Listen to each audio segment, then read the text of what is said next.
Hello, everyone. This is Socrates with Tyler Jenks on the Hyperwave YouTube channel. We are with Lucid Investments, and we are going to be taking a look at the macro perspective of the S&P 500, of gold, and of Bitcoin.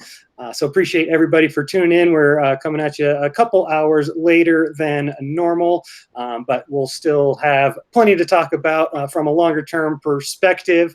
I have been having a little bit of trouble seeing where these markets are going over the last week or so, so I have decided to break out the glasses, see if that might help me to pick up on any finer details, and definitely zooming out is always best when the markets are throwing some curveballs your way. So how are you doing today, Tyler? I'm doing really, really great. We had a busy day today. I just got back from a bunch of appointments, but I've been watching the markets very closely. In fact, in the middle of the night last night, I was talking with some clients over in Europe about Bitcoin. So very interesting time, as we've been saying. Hopefully my internet won't cut out like it did yesterday. Luckily, I got in everything I wanted to talk about and was able to listen to Socrates on my phone, finish up. And so what we'll do today is I did something on Block TV this morning with Joe Saz that I hadn't intended to do, but I pulled up Bollinger Bands because we started talking about them yesterday. And I spent a bunch of time after our blog yesterday looking at various time frames, particularly on Bitcoin, but also on gold and the stock market. This is a very, very important time. For those of you that are only interested about crypto or Bitcoin, it's a very important time. For those of you mainly interested in the stock market and traditional investments, it's a very important time. And for those gold bugs and precious metal fiends out there, this is also a very important time. But to have all three of them doing what they're doing at this moment relative to what's going on around the world with debt and all the rest of it, I can't think of a time in 40 years that I've seen everything line up like this. And I wish I knew what it all meant. No one does, but the technicals give us some clues about where things are going. So I think I'll start it off by doing a screen share of Bitcoin, and then we'll move on to the stock market and then to gold. And what we will do is pull up this chart, which is the one we've been looking at, but some strange things are happening when you go all the way out to the monthly. We'll start at the monthly and work back. Now, Socrates will go into details about what the short term is doing, but I've drawn a line on the monthly that includes, when it's extended down, everything down to the number 2 candle, which is at 47, a high of 56.27, a low of 4,052. That was a very important candle for me because it broke through and closed above the 4,200 range, which I had great doubts that it would be able to do. So when you extend this line down, it's true that depending on how you draw it, there are some points in the month in which prices go below on every one of these candles. But every one of them by the end of the month has the ability to shoot up and close above this line. Now, I'm not calling this a hyperwave line. Some people were. I don't look at hyperwave that way, but it's a very important support line.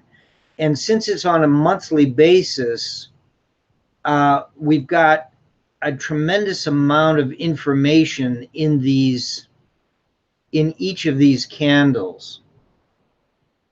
Now, when I extend it out where we can see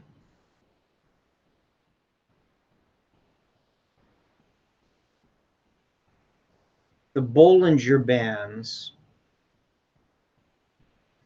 notice what is happening. Now remember what the rules of Bollinger basically are, is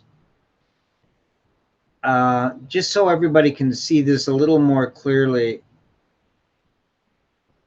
I'm going to take the price off, and this bluish line, if you can make out that color, I should make it bigger, but I think you can see this. That's the bottom Bollinger. No, I'm sorry. This is the bottom Bollinger all the way down here.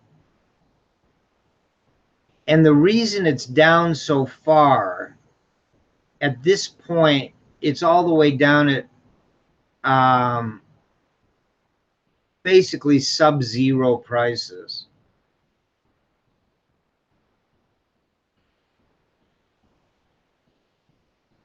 And because this is a monthly chart, what we're looking at is we're looking at the hyperwave over here. And because we went up so quickly, we got this enormous spread on the Bollinger Bands.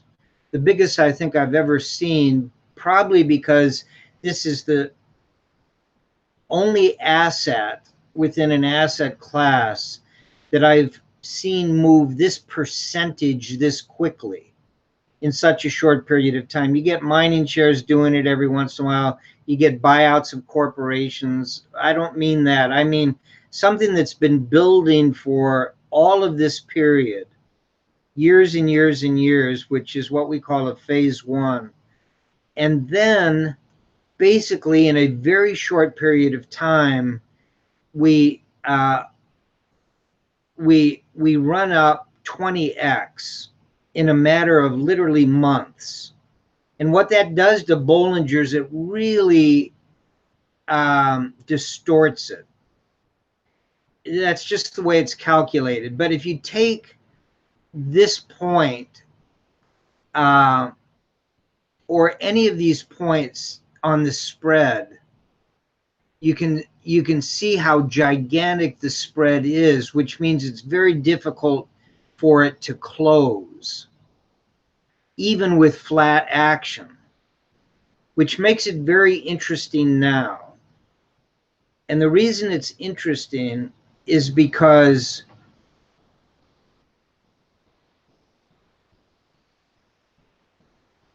we have run price all the way up very close to the upper Bollinger Band, which runs counter to all the other long-term indicators I'm looking at. And we'll go over those in just a second. Here is the middle of the Bollinger Band. And at current prices, it's coming in around 7,300 and is sloping up slightly. The lower band is coming down and is still all the way down basically at 14 or 1,500. The upper band now has been penetrated by the 4 candle, but then closed well below it. It has not been penetrated by this 5 candle, but we're creeping up to it fairly quickly. Right now, I put that upper band at 13,400, let's call it. So some interesting things begin to happen as price goes up, but it's taken it all this time, even with this explosion in price, to get the upper band to start moving up and the lower band to start moving down.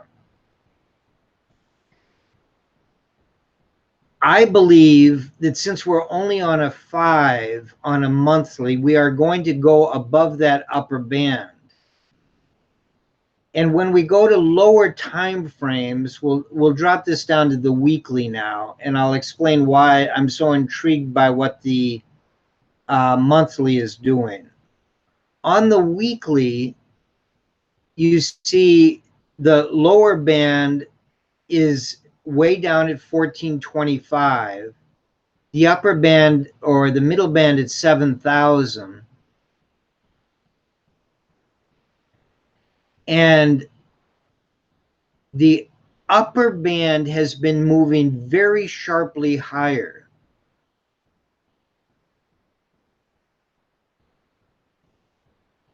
And it started doing that as soon as we began to explode up with these 4 candles, 4, 5, 6, and 7. That was enough to drop the lower band down after they had been squeezed, and the upper band starting to take up. And the reason that's important, depending on your time frame, is it allows the price to keep moving up without violating that upper band. We talked yesterday about the fact that here on the 7, we did get a close of the body above the upper band. On the 8, we looked like we were going to, but then we closed with this reversal candle, and that was enough to bring the next 2 weeks back below and allow for a 9 sequential to give us a pause. But the upper band continued up. So now the price is chasing it up, and even this enormous candle, you only get the top of the candle closing above. The 3 brought it back down into and below that upper band. The 4 attempted to get over it, but the body stayed below it. The 5 has pierced it again, even though we're only 9 days into this month.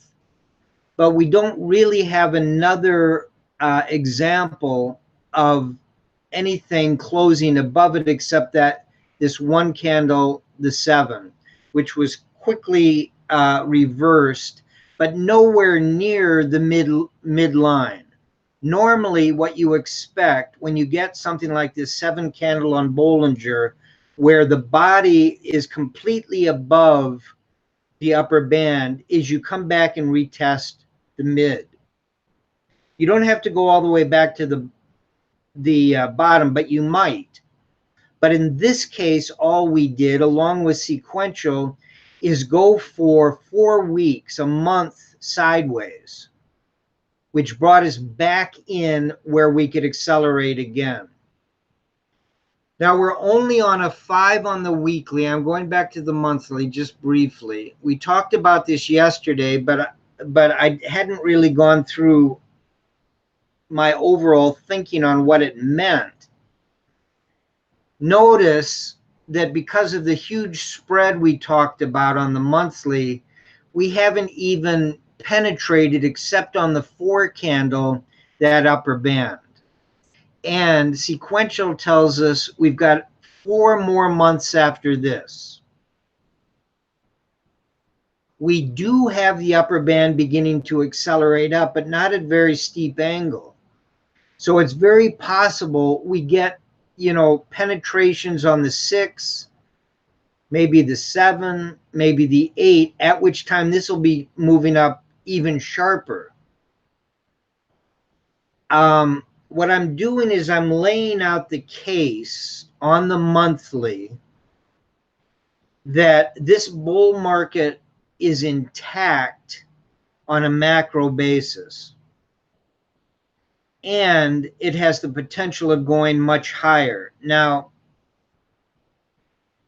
when you look at the monthly on the Copic, we came down below the 0 line, and we have now turned up, but we have just recently turned up. That doesn't mean it has to continue up. But when you use a monthly Copic, there are very few whipsaws, which is defined as false signals that get you in and then force you out. There's only basically been, back in 2014, one sell signal that did take us back below zero, one buy signal that took us all the way up to 1800, and one sell signal that brought us down until this most recent buy signal. I think it's a little early to call this a buy signal. We've gone below zero, up to zero, but notice the scale that the 20 mark has already, we're up right around 13 right now. Will, within the next month, we'll go above 20, which on far less volatile markets is enough to signal you're going up.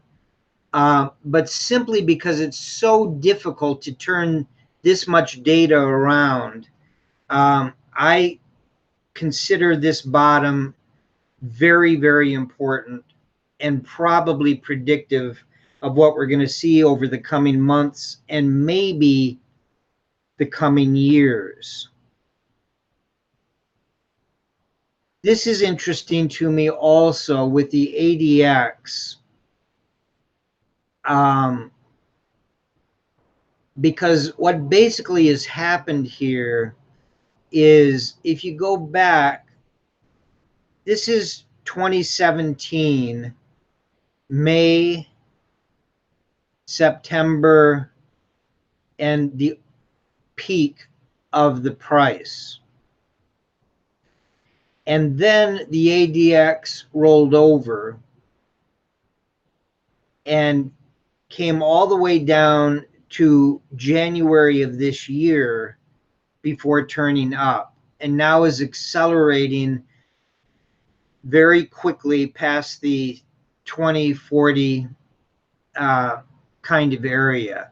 It's right at the 50 right now, which sometimes is an important zone, but this too, because there's so much data in it, is very difficult to turn around. Not like the Copic, you do get this movement, but we haven't had any of that, showing no correction whatsoever in price, even for a fairly short period of time since the bottom. And then finally, we've got something that we can use to measure the moves. And 4 or 5 bars, even on a monthly basis, isn't enough for me. But the way we are getting below the line, but then shooting up above it in every one of these months, including the current one, even though it is very short. The low on this monthly was 9,600. You probably remember that, because we had just come down from 14,000 or 13,800. So that was a pretty dramatic drop. But what it did to this red line is it simply pierced it before allowing us to start moving again. So my view of that monthly as well as the weekly is sufficient at this point for me to say that we have moved out of the intermediate term bull market, and we're staring at a long-term bull market that has only recently started a sequential and has 4 weeks and 4 months to go before you can expect a significant drop. Now, you can expect a significant drop on the 3-day or the 4-day or the 1-day, but not when you're looking at these monthlies, because all of those drops, including the 30% drop from top to bottom, is just subsumed in these large candles that are marching right up this trend line. So that's what I wanted to point out. Not only that Bollinger is just beginning to move up along with this tremendous move in price, but that the midline is only barely moving up, and the lower end of it is still saying that if this all collapses, we can go all the way back down to 1,000. So for me, Hyperwave is still in play, but is being overruled by a number of long-term indicators saying that we will very probably negate the 1,000 and negate the hyperwave, or close it out with prices going above 20,000. And based on that, I am beginning to build positions for clients on the long side of Bitcoin. There's a couple of things I need to see on the lower time frames before I get crazy, but I just wanted to point out all of this stuff on the longer time frame, which to me is by far the most important. So what I want to do now, any comments on any of that off these charts, Socrates? Yes, have a number of comments. And first, that is just kind of jumping out at me is that I had no idea the bottom monthly Bollinger Band was waiting down there around $1,000. And that reminds me of why I was so confident in that price target of 1,000. It had to do with Hyperwave, but it also had to do with the confluence of factors that I saw from other high time frame indicators. The TDST level, the setup trend line we see on the monthly TD sequential, that's right there at 1,000. Right below the bottom Bollinger Band. If you pull up, you don't have to, but if anybody watching wants to pull up the visible range volume profile and zoom all the way out, you see that that bar at 1,000 is like 5x any of the other bars, meaning that there is way more volume at 1,000 than at any other price for Bitcoin. So even though that it looks like it didn't return to 1,000, I'm still, in hindsight, very happy with the analysis that not only you, but I had in real time. There was a lot of signs saying that this thing should continue going down, and there was just tremendous support at $1,000. So for anyone who just loves giving us a hard time about that target, that isn't just based on Hyperwave. At least from my perspective, there was a number of large-term major indicators suggesting that a return to 1,000 was very, very realistic and was the best sort of target to shoot for. If you're looking at buying the bottom of a bear market, then you absolutely should be looking at prices that are so low that you almost couldn't pass up on. Like I was not at all interested in buying a 3,200 for a number of reasons, and being one of the main reasons is that I don't like to buy bottoms. I want to wait for reversals. I want to wait for confirmation. I don't want to try to catch knives. But I was going to try to do that if we did break down to 1,000, because of all of those that confluence that we see from major long-term indicators, which suggested that if it did get down to 1,000, it was a tremendous buying opportunity. But that the Hyperwave was not the only thing saying that should potentially be the final destination. So I definitely find that fascinating. And then just something else to add as quickly as I can is that I've mentioned before that I've never really found much use for the Bollinger Band, and I think what you just went through was very, very valuable and maybe will help me to use that better moving forward. And one of the main reasons why I got away from it was because I noticed how often the price would just seem to get stuck to the top band. And you mentioned something along the lines of how the price is closing very near the top band that gives it more room to the upside. And I've never really heard that perspective. So did I repeat that correctly? How did you come to that conclusion? And where would it get to a point where if half of the body is above, that it's still got room for the upside? If some wick is above, what are you drawing the line there? Well, it's easier to see when you've got more data points, and the only way you can do that is to go to lower time frames like the weekly, which is why I showed the weekly's ability to walk right up the upper band of that as long as it does that, other than this one candle, and this one candle did have a wick below it. So it wasn't really clean. And then this one never got a chance because it wasn't a big enough candle so that it also wicked below that upper band. There are different interpretations, including from John Bollinger, about what it takes to drive the price down after walking up the band. But this weekly is about as good as you're going to see in a very quickly accelerating asset, that it has the ability just to walk all the way up there. And then when that is going on, you need something like a sequential. You need something that is measuring the momentum running out of gas.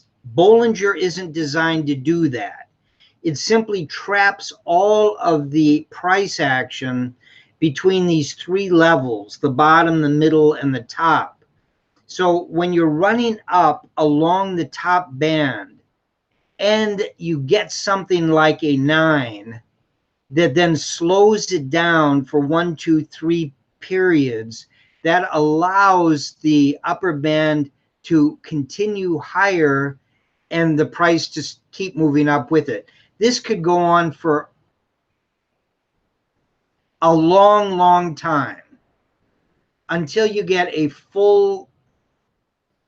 I would assume what we're going to see, if I had to guess, and that's all it is we're going to see a 9 at some point on this weekly, and it might not be 4 from here. We might get some kind of interruption, at which point we will have another shot here.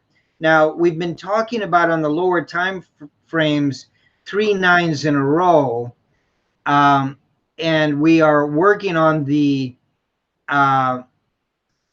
third on the weekly. On the monthly, we are not, of course, because we've just started this. But on lower time frames, if everything lines up, I could see 4 weeks, some kind of a pullback, but then you've still got the monthly driving it up. So after 1 to 4 to the downside on the weekly, it would not shock me to see a 4th on the weekly go to a 9 again. And even theoretically, another one beyond that, because of the monthly just driving the price up. So a lot of different ways of looking at it. This is a classic. I'd love for John Bollinger to jump in, and I will see if he's been tweeting anything about that. But I'm not sure I have ever seen, even with commodity prices back in the 70s, this kind of acceleration in terms of the amplitude, not just prices going up, but the amplitude of X in such a short period of time. It's straining Bollinger at short term, but it looks like the long term is catching it perfectly, at least up to this point. Nothing is perfect. Hyperwave looks like we might have our first example, if I'm correct about us going to 20,000 without returning to the phase one, which is perfectly fine. It says nothing about the other 400 or 500 examples that did it. But what I'm saying is this asset is straining the credulity of many existing technical systems, and therefore you need to look at other ones over other time periods like ADX and Copy Curve, and on and on and on. So that would be my best shot at answering you. Okay, great. Well, I do have a couple Bitcoin charts of my own to share. I'm not sure if you want, if not be a good time for that. You are up. I took screen share off. Okay, I'll be sharing my screen now. So first thing, let's go ahead and take a look at what John Bollinger thinks. And he actually did just make a tweet 4 hours ago that this is a logical place for BTC to fall. I guess he says fail. I am reading that as a fall, a little correction, time to pay attention.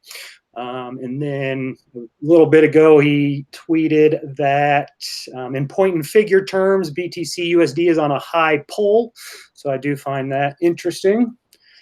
And we'll be going ahead and pulling up some charts here. So the best bearish case for Bitcoin right now on a short to medium term basis is this chart, which was sent to me by Murad, and I think it was put together by his head of research, David Puel, at Kino Shanking on Twitter.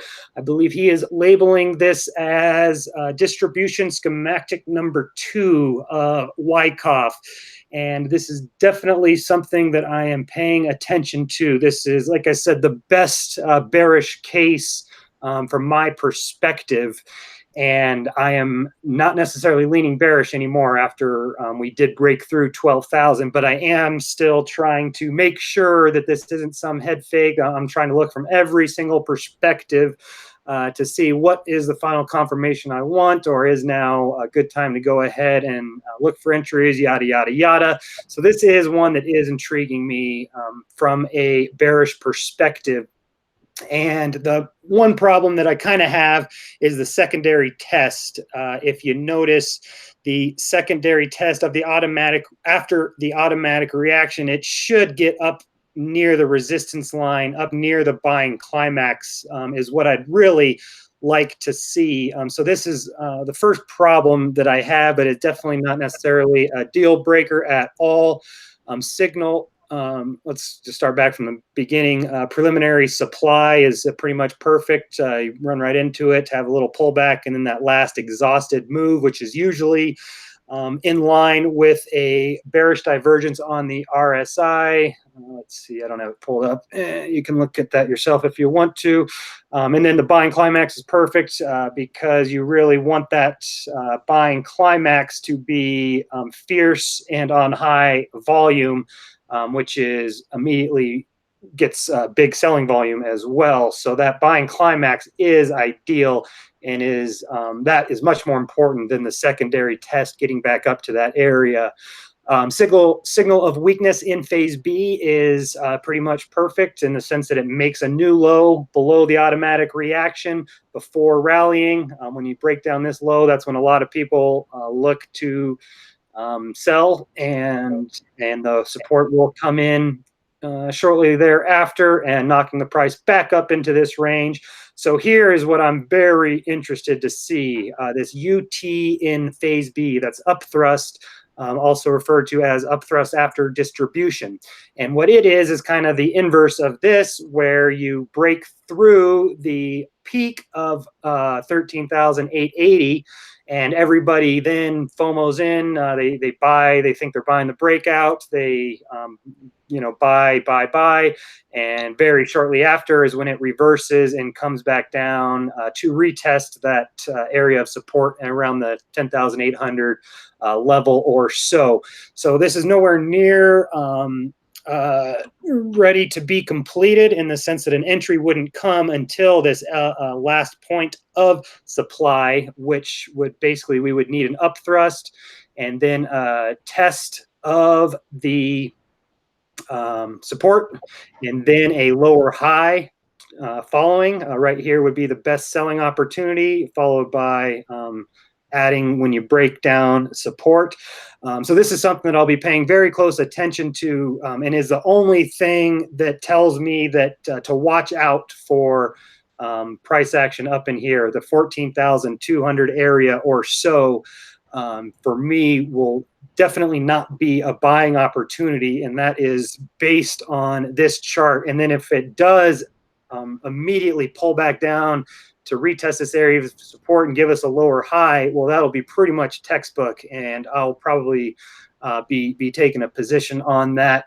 So again, that was sent to me by Murad. I'm definitely intrigued by it, but I'm not quite willing to call it this yet myself. There's this question mark here, and we haven't gotten the up thrust in the immediate pullback. After you get that, the up thrust and immediate pullback, that's when it's time to be paying very close attention to this pattern. Until then, it's something to keep in the back of your mind, is the way that I'm thinking about it. That's terrific. That's a great roadmap, particularly if we continue up from here. See exactly how far it can make it if it does go up from here. Absolutely. So that's great stuff. All right. So taking a look at a pitchfork on the daily. You guys are probably getting used to seeing me draw parallel channels, and those are one of my favorite sort of patterns. Very clearly defines overbought and oversold areas and key areas of support and resistance. So sometimes I will prefer to use a pitchfork, and that is generally going to be when there's more than just two significant areas. The channel is generally just going to be, I wish I had a good one. I don't, but I'm just going to draw a hypothetical where, let's say you've just got support and resistance, and it's very clearly defined. You're, something like this. That's where I'm just looking at a channel. It's pretty clear that we connect these, areas, the higher highs and the lower lows. And I don't see any real need to use a pitchfork, and I like just using a channel. But sometimes the pitchfork is preferable, and this is definitely one of those situations. So the pitchfork will use Fibonacci levels to determine areas of support and resistance within a parallel channel, and you can adjust which figures are being used. I'm using the 0.5 and the 1, and what we see is that it's definitely been an important area of support and resistance, in the sense that right down here it held as support at the bottom end, and then this sort of the next level up, the 0.5 area, has been important every time the price gets there. When it breaks through, big move.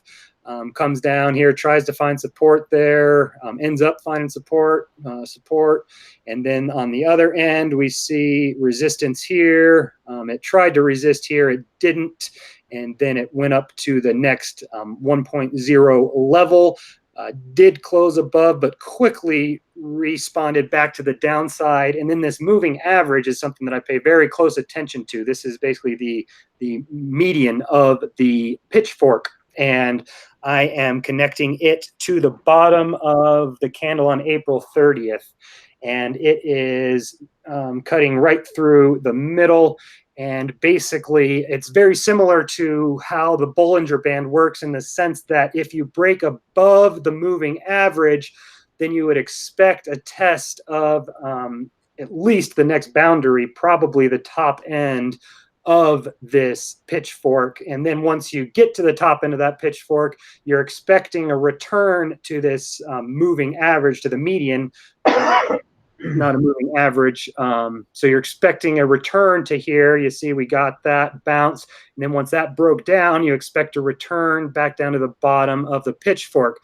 So we did return to the bottom of the pitchfork. We resisted the median line, and then we found support at the 0.5 level, and now we've closed back above that median line, which tells me that we should probably go ahead and retest this upper threshold, which is at about 4,100 to 4,200. If we do get there in the next few days, like in less than a week or so, then we would be at the top of this channel and also kind of primed to continue with that Wyckoff distribution. If we hit right around here, that should be big resistance from a number of areas, and it would give us this higher high, which would potentially create that upthrust after distribution. So seeing this close above the median level is definitely something that I am paying attention to, and that is certainly a bullish indicator, which tells me from here that we should test the top of this pitchfork and then come back down to test the median line again. So that is what I have there. One more chart to share is this one. And before getting into the cloud, let's go ahead and take a look at the stochastic. So this is one that has not given us a major sell signal on the weekly since the end of December 2017. So often people will be focusing on these crosses, but that is not the way to use this indicator as far as I'm concerned. You should wait for the percent D and the percent K to cross back below 80 to provide the sell signal. Those crosses that happen above can just happen time and time and time again and really not tell you much. But once you do cross below that area, now you have your sell signal. And we see that that is when price did tend to at least get some sort of correction. This one came in very close to the top. Since then, we've been so oversold that we haven't even really retested the 80 area until April of 2019. It has stayed up there and has now rolled over. And now we have percent D, that's the blue one, right? Nope. Percent K is below 80 and percent D is threatening to cross. So this is something to pay attention for throughout the week and on the weekly close. Is this thing going to be able to cross below 80? And this is an indicator that I really like seeing it move against the price, in the sense that right in here in at the end of 2017 and beginning of 2018, when we got the phase 5 bounce that took the price from 11,300 all the way to 17,000, that's a huge move. But what did the stochastic do? It kept falling. That's huge to me. And that's something I pay very close attention to on oscillators when they move against the price and the price is moving in a significant way. So as we have been rallying through 9,000 resistance all the way up to 14,000, this stochastic has failed to cross back bullish and has continued to pull back and pull back and pull back. So that is something that is extremely intriguing to me and tells me that even if we do continue to rally here, this thing could still give us our sell signal. And that is something that I really like, getting a sell signal when the price is rallying.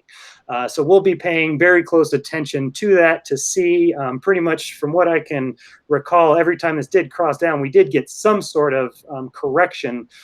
So that is definitely an important indicator to me, and this is the first one that we've seen in a very long time. So now let's go ahead and take a look at the Ichimoku cloud, which is identifying some very important levels of support and resistance. look at how the Tenkan Sen and the Cloud, the Kumo right here, acted as perfect support on this pullback right below 10,000. I mean, just wicked down there absolutely perfectly, and now has bounced back up. So that was the first area of support. That basically, I think of there can be kind of three types of corrections. You could have a very, very minor dip, which is this one. You could have a significant short-term trend that takes the price, gives us basically like a medium-sized correction.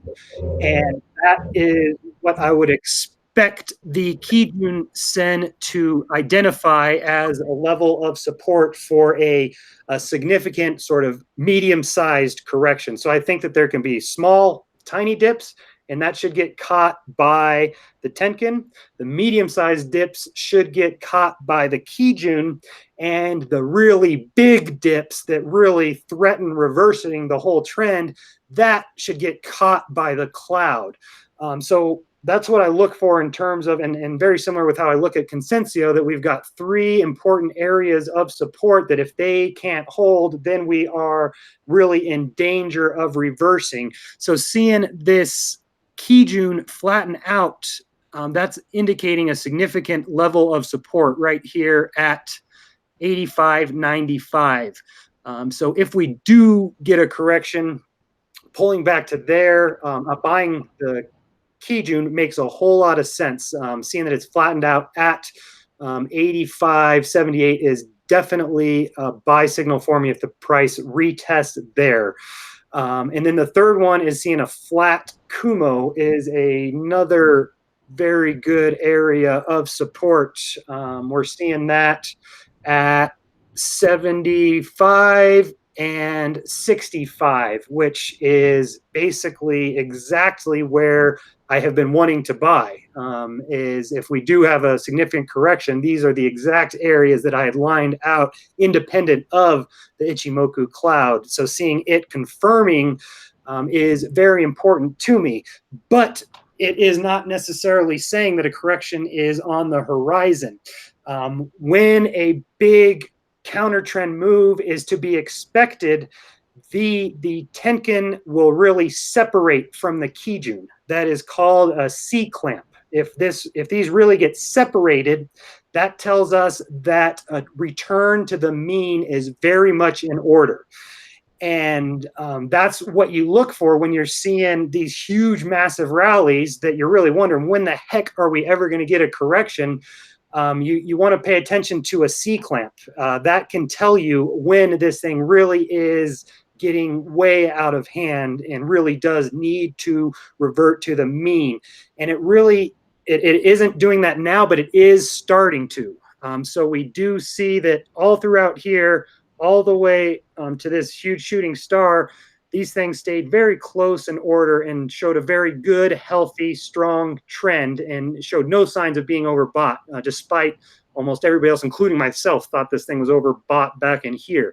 So this thing is a very powerful tool. Now watch as the Tenkan is starting to accelerate up after providing support and the Kijun is flattening out. That's the first sign of a C clamp coming in.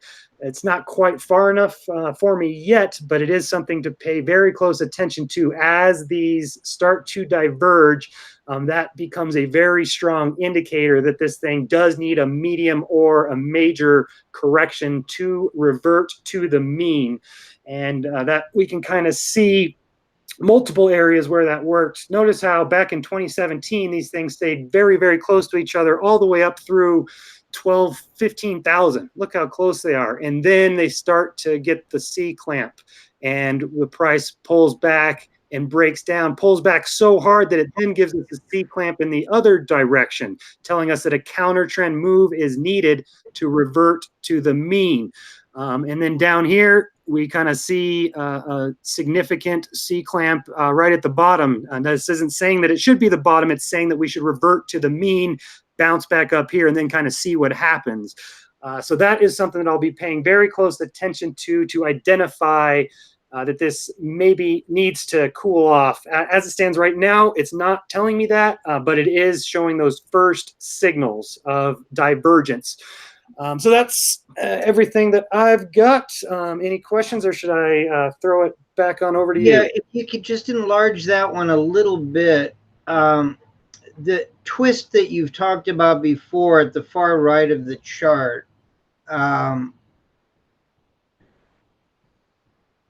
if you go way over to your left, at the last time we saw something like that, on the way up to the 2017 top.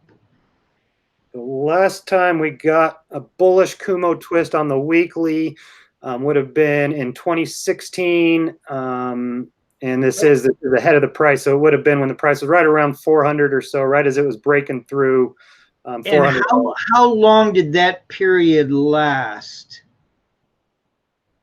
It stayed bullish. The cloud stayed bullish all the way until basically the price was down here at 64. But the important point is when the sell signal came in, the profit taking signal is this TK cross.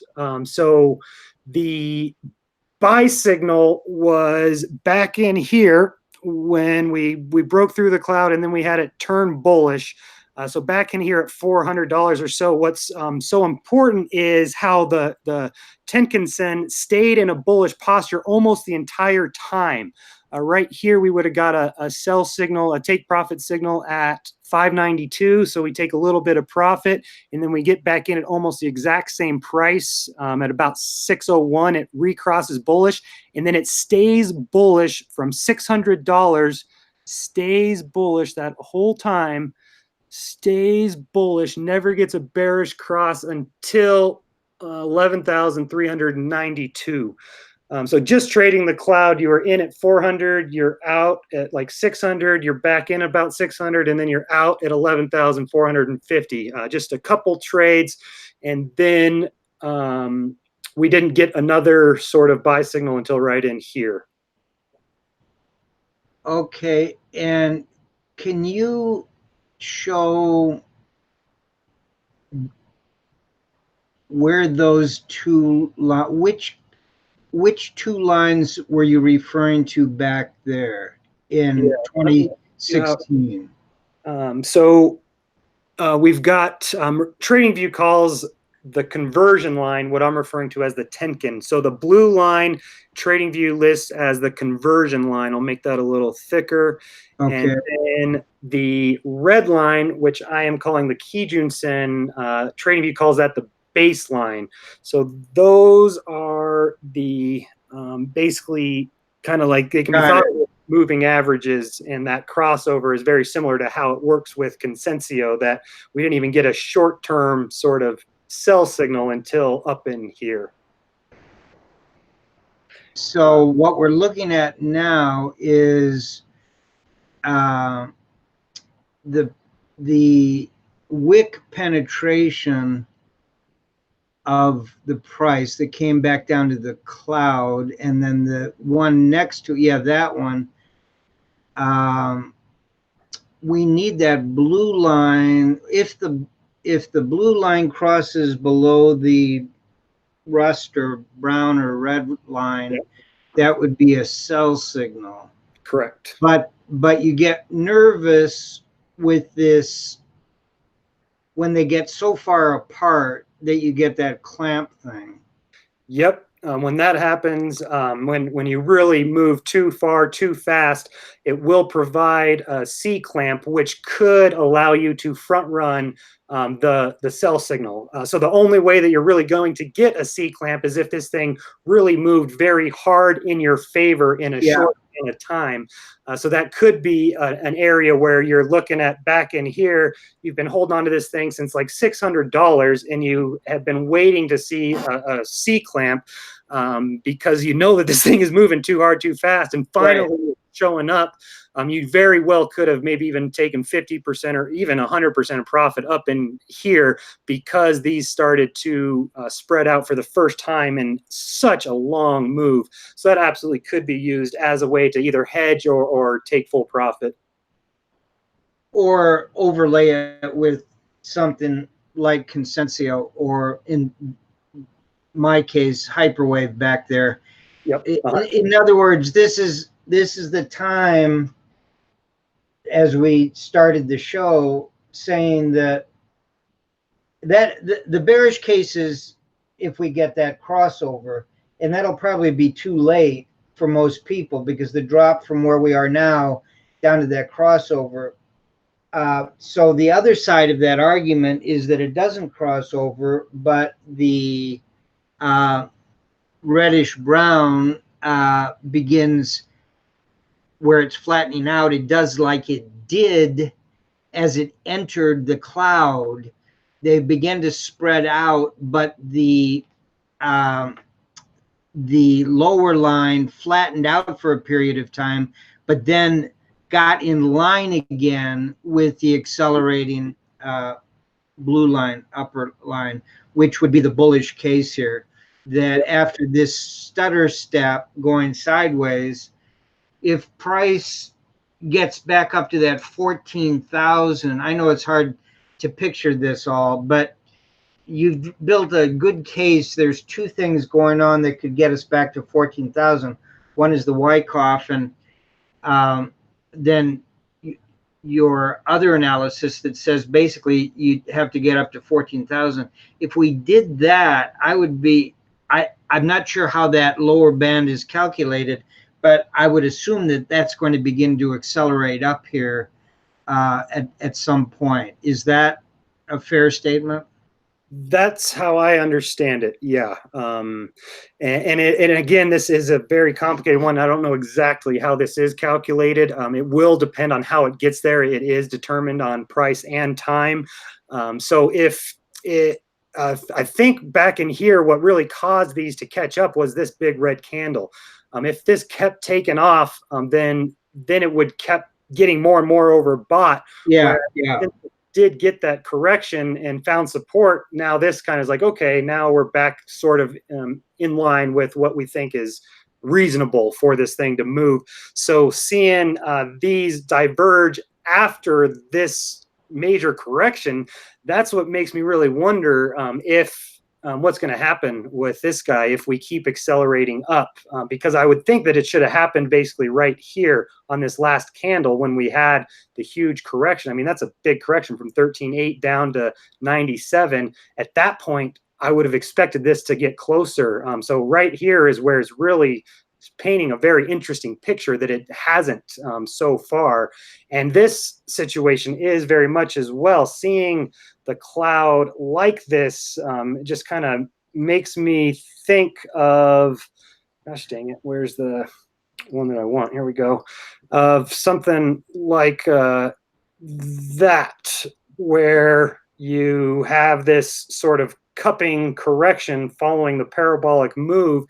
This is showing that there's a lot of time for this thing to pull all the way back down into here before the trend really starts moving up, because this cloud is still going down and isn't going to be actually under the price and going up for a very long time, unlike November. So this is definitely painting a very interesting picture that's still a little too early to make any sort of confident predictions, but it is time to be paying very close attention. Terrific. That's great. And we are sure taking a little more time than we expected. Do you want to go ahead and dive into some traditional markets? Well, I'll tell you, we intended to do it, but here's my thought. Because what we've just looked at is so important to me, with the idea that Bitcoin and Bitcoin alone in the crypto space has the potential to do these wild things in terms of numbers not simply because of FOMO, but because of the underlying fundamentals of the overall world macro financial situation, that what we're seeing right now is this war with all these conflicting things going on somewhere between the 11,100 level and the 14,004, 14,500 level. The fact that we were able to blow through after about 3.5 weeks the range of 10,100 to 11,100, which we didn't talk about today, but we are now blowing through that to the upside, is kind of was my sort of last area of resistance, just in terms of going from intermediate to long term. I have no idea what's going to happen. All I'm saying is that we are examining an asset class that is moving faster and further on an amplitude basis as anything that's ever been seen. And the fact that it wasn't around 10 years ago is very, very important. What we're looking at the stock market, basically when I build a portfolio, I've got 60% of it in very traditional things and 25% in a little less traditional things because they're narrower sectors and industries. And then a little tiny bit, 15%, for people that want to play around with short-term trades, play around with crypto, play around with Bitcoin, play around with gold mining shares, play around with options, play around with stuff. A little tiny bit, 15%. And very often I don't use that 15%. I'm satisfied with having 85% up to 100% just in very large things that are very predictable. Because what I'm trying to do is I'm trying not to lose money for clients, for pension funds, for retirement accounts, and all that sort of stuff. Now, all of a sudden, I'm faced with this asset that I've already said has the potential fundamentally to get to $1 million, $5 million, $10 million. And it's resisting technical tools that I've developed and used, except for Consensio. Consensio, other than what we just saw with your analysis on the cloud, is nowhere near slowing down and is nowhere near what it looked like as we reached the top in 2017. It's spreading out. It's getting more and more powerful. It just keeps on going. And so that's a long way of saying I think we stop here at Bitcoin for the day. It was the one that made all the moves over the last 24 hours with this breakout to the upside and then an attempt to pull back, which it did for a brief time earlier this morning, and then closing strong as at least I last looked at it. The other two markets that I'm interested in, the gold market and the stock market, both started down this morning and then turned around and closed slightly higher, except for the Dow, but the other indexes closed higher. So they didn't really do anything compared to what we saw on the breakout. So to me, they're neutral relative to what we've said yesterday and the day before and the day before. This is the only one that is really going to take a lot of attention, and I've got to make a decision to send out things to a bunch of consulting clients tonight and tomorrow morning based on everything that we're talking about here. So I vote that we just wait, and we'll take a look at those other markets tomorrow, particularly if something's happening in them. But right now, I think all eyes need to be on crypto. We didn't go into the fact that Litecoin and Ethereum were actually down most of the day today, while Bitcoin was flying. And what that did, Tone talked about it this morning, is that the Bitcoin market cap is hitting new highs against all the other alts. And more importantly, when you look at Bitcoin, Litecoin, Bitcoin, Ethereum, they are breaking down very badly. Tone went through about 8 different altcoins that are just a whisker away from beginning to drop to zero. So I think we need to talk about all that. We can do that tomorrow. Everybody should take a look at Tone's show earlier today. It was really interesting to me, and probably will be to a lot of you. Those of you that love alts will disagree with Tone and disagree with me, but I think it's worth looking at. It's very interesting that we're sitting here talking about breaking to new highs, even if we stall out at 14,400 or so, and all the others are not going along for the ride. In fact, doing just the opposite relative to Bitcoin. That, I think, is a very important story. We will talk about a lot of this stuff in our webinar on Friday, not about Bitcoin, but about the structure of portfolios when things like this are new and happening. What I'm doing now is I'm beginning to cheat by considering taking out of that 15% pile and moving it into the 25% pile, and even taking some out of the 25% pile and eating into the 60% pile for all clients, including very conservative clients, because of what I'm seeing in Bitcoin right now. So, any thoughts before we say adios? Yeah, just appreciate your analysis of the Bollinger Band. I definitely learned a lot, and we'll probably start to pay closer attention to that moving forward now that I've got a little bit of a finer eye as it relates to that indicator. So definitely appreciate you for that. And the infamous $1,000 price target has come back up again today. So I just wanted to mention my the most amusing aspect of all this to me has been the group of people that you'll find on Twitter that will tell you that it is possible for Bitcoin to go to zero, but it's impossible for it to go to 1,000. Like, there are literally a good number of people out there who will tell you that $1,000 Bitcoin is absolutely impossible. There's no way that we're ever returning back there. But then they'll go on to tell you how it could go to zero. So that's something that has been very that's great, and has been my favorite part about all of the comments. That's what quantum mechanics tells you. You know, we can run down to 1,000 and then jump over it and not have to go through it.